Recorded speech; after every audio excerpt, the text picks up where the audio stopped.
I was sitting at my kitchen table early one quiet morning, slowly sipping my coffee as the sunrise painted soft hues on the walls. I was just beginning to settle into the routine of a new day when Dana, my wife, dropped a bombshell that would change everything. In that calm, ordinary moment, as she casually spread butter on her toast, she said with the same nonchalance one might mention the weather, "I'm pregnant."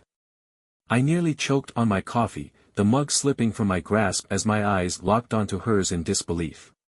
"You're kidding," I managed to say, my voice trembling as I struggled to maintain any semblance of calm. Dana, without even looking up from her task, continued making tiny circles with her butter knife, as if the news were just another mundane fact of life.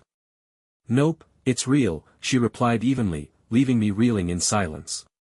I squinted at her, trying to piece together what I was hearing. "And I'm guessing I'm not the father?" I asked, voice thick with uncertainty. Dana glanced at me briefly, her blue eyes inscrutable, revealing nothing of the emotions I knew she must be feeling. "Don't be overdramatic," she said, her tone casual. "We agreed on an open marriage, remember?" Leaning forward, I tried to make sense of it all. "No, Dana. You were the one who wanted an open marriage. I simply didn't throw you out when you brought it up." Her response was dismissive. She rolled her eyes, took another bite of her toast, and continued speaking with her mouth half full as if discussing nothing more significant than which brand of jam to buy. "Don't act like you weren't enjoying yourself too," she added. I clenched my teeth in frustration and replied, "I haven't been with anyone else." There was a brief pause in her chewing before she shrugged and said flatly, "Well, that's on you." I fought hard to keep my cool as my mind reeled from the revelation. "So, how far along are you?" I asked, trying to ignore the pounding in my head. Dana paused for a second, licking a crumb from her lip as if she were contemplating which route to take on a drive. 2 months, she finally said, her voice oddly matter-of-fact. A bitter laugh escaped me as I leaned back in my chair, my mind racing. "So this all happened right after you started running around with other guys?" I couldn't keep the sarcasm out of my tone. Dana's eyes flashed with frustration as she looked at me. "He wasn't just some random guy, Jake. We had a connection. His name's Ryan." I couldn't hide my scowl at that, and I jabbed my finger at her indirectly. "Oh, Ryan again. So you're back on that merry-go-round of yours?" The sting in my voice was palpable as I tried to process the unfolding drama. Dana folded her arms and leaned back, her tone now laced with a mix of exasperation and challenge. "I thought you'd handle this better. I didn't expect you to be so invested." Her words, delivered in a mocking tone, lit a fuse inside me. "You really expect me not to care that my wife is pregnant with someone else's kid?" I countered sharply, the tension in the room growing thicker with every second. In one swift motion, she shoved her plate away, almost as if to signal that she'd had enough of my indignation. "Don't act like I planned this," she insisted. I simply shook my head, feeling the weight of every unsaid word between us. "You wanted something to happen. Now it has." For a few long moments, the silence in our little kitchen was oppressive. Then Dana let out a long, weary sigh and tucked a loose strand of hair behind her ear, as if that small gesture could erase all the hurt. "Look, I know this is a shock," she said softly, "but I want to make this work." My brow furrowed in disbelief, and I asked, "Make this work how?" Dana locked eyes with me, her gaze unwavering and serious. "Our marriage," she replied in a tone that brooked no argument. I sat there, utterly stunned, as the room seemed to spin around us. Despite the anger surging within me, I allowed her to hold my hand for a fleeting moment. My grip was tentative, not firm. "Let me get this straight," I said, striving to keep my voice even. "You cheat, you get pregnant by another man, and now I'm supposed to play dad." Her smile faltered, but she pressed on. "It's not like that. This situation could actually bring us closer together." I let out a hollow laugh, bitter in its irony. "Closer? You really think raising Ryan's child is going to make us stronger?" Her eyes narrowed into a glare as she retorted, "Don't say it like that." Leaning in, I demanded, "Say it like what?" "The truth." Dana yanked her hand away from mine, crossing her arms defensively. "You're overreacting. Blended families are common these days, Jake. This isn't some outdated 1950s drama. I ground my teeth together, trying desperately not to explode.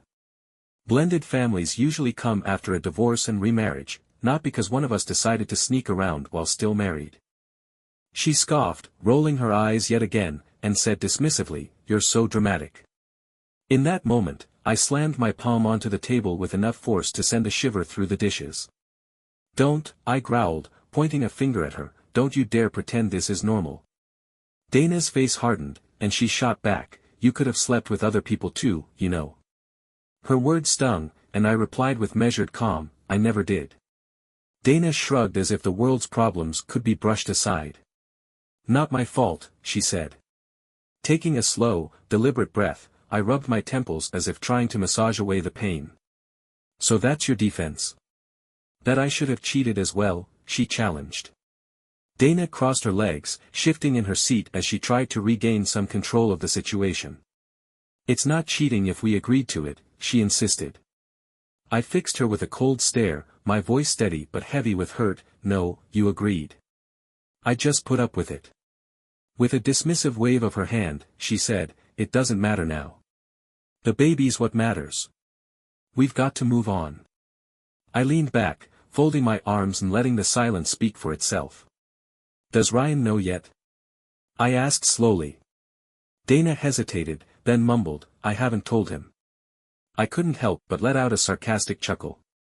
"Of course not. That might complicate things too much." She bit her lip, as if trying to formulate her next words. "I figured we should handle this ourselves first." My eyes narrowed, and I said pointedly, "You didn't tell him because you know Ryan won't stick around. Isn't that exactly what this is about? You playing around until something like this happens, and then you're panicking." Dana's cheeks flushed a deep red, and she protested, "That's not true." Rising abruptly from my seat, I said in a low, steady voice, "Keep telling yourself that," and as I walked away, she called after me, "Jake, where are you going?" Pausing in the doorway, I replied with a hint of bitterness, "To think, Dana. You should try it sometime." Later that day, I found myself parked in my truck outside Ryan's gym. I was watching people come and go, my mind still reeling from the earlier conversation. Dana had thought she was clever by keeping Ryan in the dark, hoping I'd step in as the steady father figure. After about 20 minutes of idly watching, I saw Ryan emerge from the building, a duffel bag slung over his shoulder and his eyes fixed on his phone. I got out of my truck and walked straight over to him. "Ryan," I called out, my voice calm but resolute. He looked up, his posture stiffening as soon as he saw me. "Oh, Jake. Hey. Everything okay?"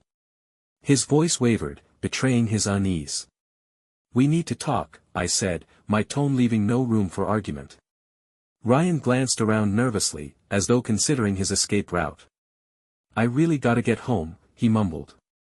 I took a step closer, the tension between us mounting. "This won't take long." Ryan licked his lips in nervous anticipation. "Look, I know things got weird with Dana, but she told me you were fine with it," he stammered. I stared him down, unflinching. "She's pregnant." His eyes widened in shock. "What?" he gasped. "She's about 2 months along," I continued, the truth hanging heavy in the air. "Any idea who the father might be?" I pressed, my tone edged with accusation. Ryan's duffel bag slipped from his shoulder onto the pavement as he stuttered, "No, she never said." I nodded slowly, "Of course she didn't. She's always been good at keeping secrets when it suits her." Ryan began to pace nervously, running his hand through his hair as he mumbled, "I'm not ready for a kid." I couldn't help but let out a cold laugh.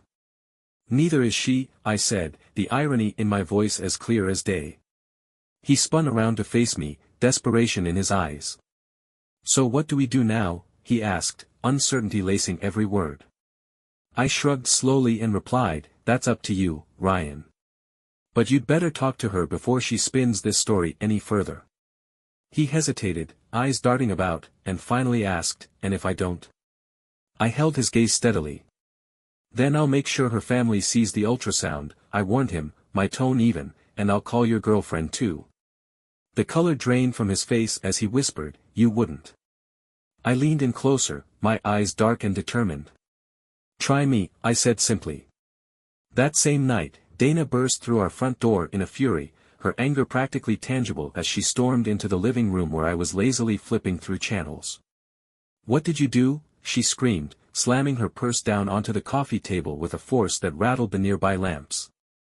I didn't even bother to look up at first. "Nice to see you, too," I said dryly, not letting on the depth of my inner turmoil. In a swift motion, she snatched the remote from my hand and tossed it carelessly onto the floor. "You told Ryan?" she demanded, her voice cracking with hurt and anger. I stretched my arms above my head as if trying to ease the tension, and replied, "He deserved to know. Since you were planning on having me play daddy, I figured he'd want an update." Dana clenched her fists, her voice trembling as she spat, "Ryan is freaking out. He says he wants nothing to do with me or the baby." I finally met her gaze, my expression as blank and unyielding as stone. "Sounds like your problem, not mine," I said, letting my words hang in the charged air. Panic flared in her eyes as she pleaded, "Jake, this could ruin everything. I thought we'd work this out."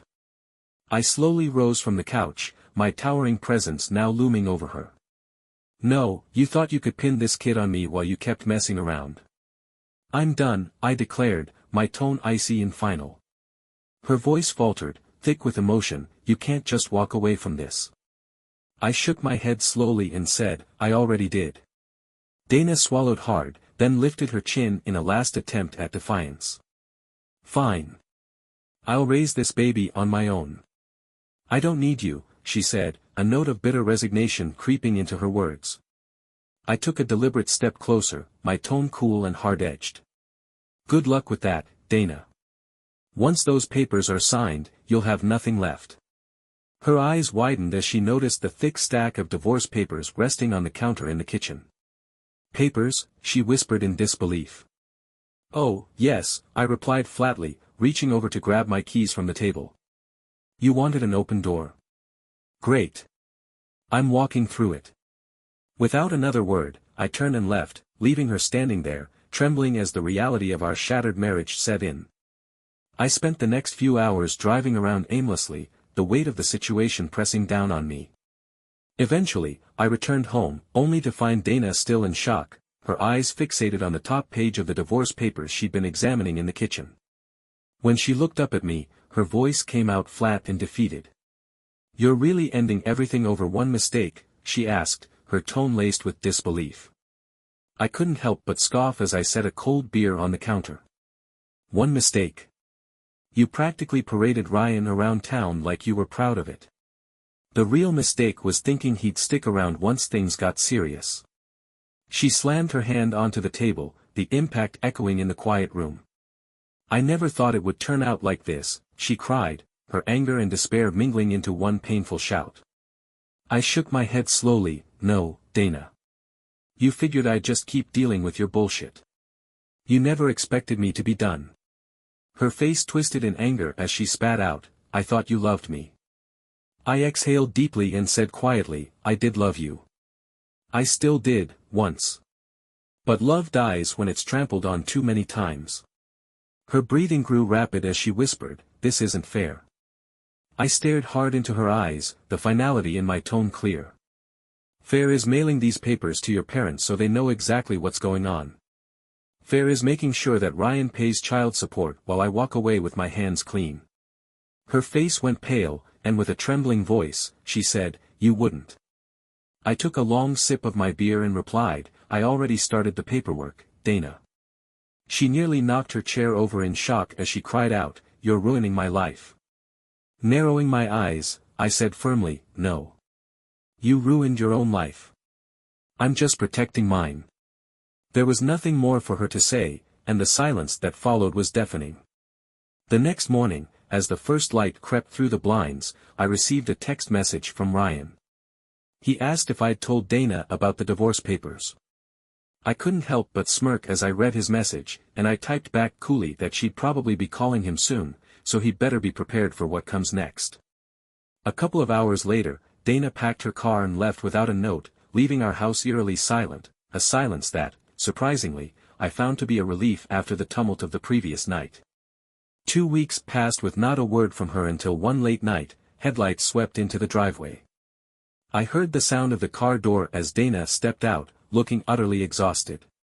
Gone was the arrogant confidence she once carried, instead, she appeared vulnerable and uncertain. I opened the door before she could knock, and she stood there with a small bag clutched in her hand, shifting nervously. "You forget something?" I asked coolly. Her eyes darted around, and she whispered, "Can I come in?" I crossed my arms, my tone edged with irritation.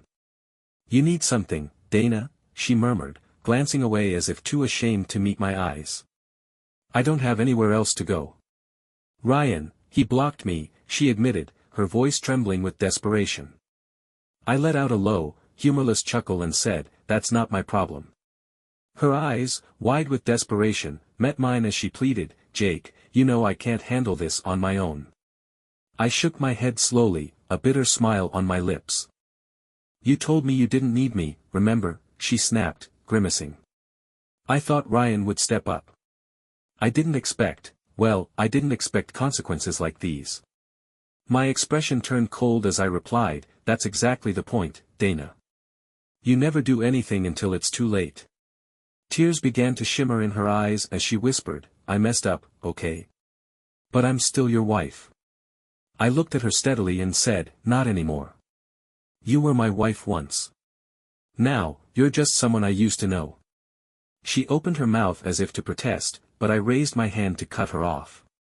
"I'm not interested in your apologies or your regrets.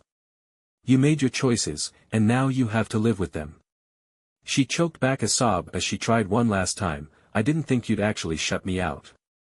Shrugging, I said, "You left me no choice." For a fleeting moment, I saw in her eyes the determination of the woman she once was. "You'll regret this," she warned me quietly. I stared her down, my tone unyielding, "No, I won't." With that, I closed the door behind me, leaving her alone in the fading light of the night. 2 days later, Ryan sent me another text message, this time with a different tone. He explained that Dana had been showing up at his gym repeatedly, and he couldn't handle her presence anymore. I simply replied, "Told you so." By the end of the week, news reached me that Ryan had quit his job and left town for good. I watched from a safe distance as Dana's world unraveled, and it seemed as if she was burning every bridge she had ever built. A month passed in silence, each day heavier than the last. Then one day, an unmarked envelope arrived at my doorstep. Inside was a prenatal paternity test result. With shaky hands, I unfolded the paper and read the details. The result was clear, 99.9% exclusion. I couldn't help but laugh out loud, shaking my head in disbelief. Not that I'd ever truly considered that I might be the father, this confirmation only served as a bitter affirmation of what I already knew. That evening, Dana called me. Curiosity and a sense of finality drove me to pick up the phone. "I got the results," she said in a soft, tremulous voice. "Yeah," I replied, trying to sound indifferent despite the tumult of emotions roiling inside me. "Sure is a shock," I added, the words sounding hollow. I could hear her sigh on the other end of the line, a sound that carried regret and resignation. "Jake. I don't know what to do," she admitted, her voice on the verge of breaking down. I simply shrugged, as if the answer were painfully obvious. "Figure it out, Dana." She paused, then hesitantly tried to suggest, "I thought maybe we could," but I cut her off, firm and final, "No. We can't." A heavy silence fell over the call before she finally whispered, "I'm sorry." I exhaled slowly, feeling a mix of sorrow and resolve, and said quietly, "Goodbye, Dana." And with that, I ended the call. That conversation marked the last time we ever spoke. 2 months later, the divorce was finalized. I signed off on those papers as if I were marking the end of 5 wasted years of my life, a final punctuation to a chapter filled with betrayal and heartache. By spring, I sold our house and moved closer to the city, a fresh start that felt both liberating and strangely painful. Now, as I sit here, sharing my story with you all, I can't help but reflect on how life twists in unexpected ways. I never thought my mornings would start with the taste of betrayal mixed into my coffee, or that love could so easily crumble under the weight of secrets and missteps. Each day since has been a journey through grief, anger, and, eventually, a reluctant acceptance. I've learned that sometimes protecting your own heart means shutting the door on a chapter you once thought would last forever. Thank y'all for hearing my story to the very end. I know it's a hard ride, filled with pain and regret, but sometimes sharing the truth is the first step to moving on. I hope you can find some lessons in these words, about love, about trust, and about the consequences of choices made in haste. If you've got thoughts, leave them down in the comments, and if you'd like to hear more, feel free to subscribe.